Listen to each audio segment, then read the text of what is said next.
Hospitals లో gyms, కసరత్తుల treatments. పూర్తి వివరాలకు చదవండి రేపటి సాక్షి దినపత్రిక. తిరుమల శ్రీవారి లడ్డూ విషయంలో చంద్రబాబు నీచ రాజకీయాలపై మండిపడ్డారు వైఎస్ఆర్సీపీ నేతలు. పాలనా వైఫల్యాల నుంచి తప్పించుకునేందుకే బాబు డైవర్షన్ పాలిటిక్స్ చేస్తున్నారంటూ ధ్వజమెత్తారు. లడ్డూపై విష ప్రచారం చేయటం బాబు కుటిల రాజకీయానికి నిదర్శనమన్నారు. చంద్రబాబుకు ధైర్యం ఉంటే సిబిఐ విచారణ కోరాలని డిమాండ్ చేశారు. ముఖ్యంగా ప్రపంచ ప్రఖ్యాతిగాంచినటువంటి తిరుమల తిరుపతి దేవస్థానం అసలు ఒకటి మన రాష్ట్రంలో ఉండడం మన అదృష్టం అయితే, దాని ప్రతిష్టని ఏ రకంగా దిగజార్చాలో అనేటువంటి దానికి ఈ రాష్ట్ర ముఖ్యమంత్రి చంద్రబాబు నాయుడు గారు పూనుకోవడం అనేటువంటిది చాలా బాధాకరమైనటువంటి విషయం. రాష్ట్రంలో మతాల మధ్య చిచ్చు పెట్టేటువంటి కార్యక్రమం ఏ రకంగా చేస్తూ ఉన్నారో గడిచినటువంటి 10 రోజులుగా మనం చూస్తూ ఉన్నాం. దేనికోసం ఇదంతా అని అడుగుతూ ఉన్నాం. ముఖ్యంగా గడిచినటువంటి 100 రోజులుగా వారి తాలూకా ఫెయిల్యూర్స్ని కప్పిపుచ్చుకోవడానికి, ఎన్నికల ముందు ఇచ్చినటువంటి ఏ ఒక్క హామీని నిలబెట్టుకోకపోగా, చెప్పినటువంటి కార్యక్రమాలు ఏమీ చేయకపోగా, నిస్సహాయ స్థితిలో ఏమి చేయాలో తోచనటువంటి పరిస్థితిలో చివరికి దేవుని కూడా రాజకీయాల్లోకి తీసుకొచ్చినటువంటి వ్యక్తి చంద్రబాబు నాయుడు గారు అని చెప్పి సందర్భంగా చెప్పక తప్పదు. అంటే ఇవన్నీ కూడా ఓకే చేసినవే కదా, మీ ల్యాబ్లో సర్టిఫై చేసినవే కదా ఇవన్నీ కూడా.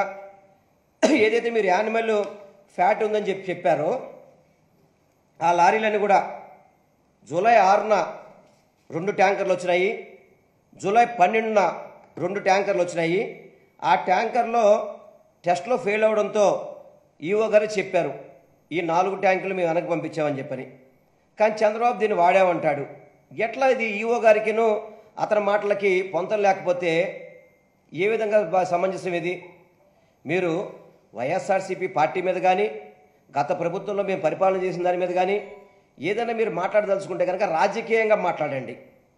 వెంకటేశ్వర స్వామిని ఈ రాజకీయాల్లో స్వామివారి యొక్క ప్రతిష్టని, వారి యొక్క గౌరవాన్ని, స్వామివారి యొక్క విశిష్టతని దెబ్బతీసే విధంగా మాట్లాడడం అనేది చాలా దుర్మార్గం, చాలా దారుణం కూడా.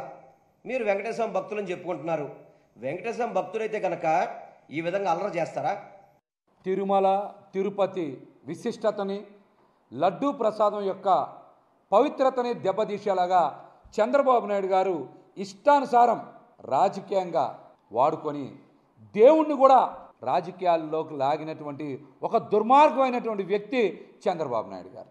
చంద్రబాబు నాయుడు గారు ఆయన రాజకీయ ప్రయోజనాల కోసం, వ్యక్తిగత స్వార్థం కోసం, స్వలాభం కోసం తిరుమల వెంకటేశ్వర స్వామి పవిత్రతని దెబ్బతీశారని, లడ్డూ విశిష్టతని, అదేవిధంగా వెంకటేశ్వర స్వామి పేరు ప్రతిష్టల్ని నడి రోడ్డు మీద పెట్టారని ఈ రోజున ప్రపంచవ్యాప్తంగా చంద్రబాబు గారిని చేదరించుకోనటువంటి ఒక్క హిందూ గోల్డ్ లేరు. సిట్ మూలంగా ఉపయోగం ఏంటంటే, సిట్ అనేది చంద్రబాబు నాయుడు గారి బి టీం. ఆ బి టీం మూలంగా ఉపయోగం ఏమనుందా?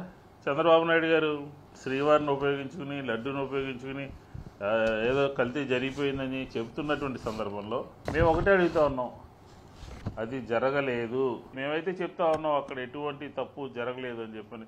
మీ ఈవో గారు ఇప్పటికీ చాలాసార్లు క్లారిఫై చేశాడు. కానీ మీరు మాత్రం మా మీద పదే పదే బురద జల్లేటటువంటి ప్రయత్నం చేస్తూ ఉన్నారు. రండి, కమాన్, సిబిఐ ఇచ్చేద్దాం. సిబిఐని మేము స్వాగతిస్తూ ఉన్నాం, మీరు కూడా ఇవ్వండి. జీవో ఇష్యూ చేశారు కదా, సిబిఐకి ఇచ్చి తేల్చమని చెప్పండి.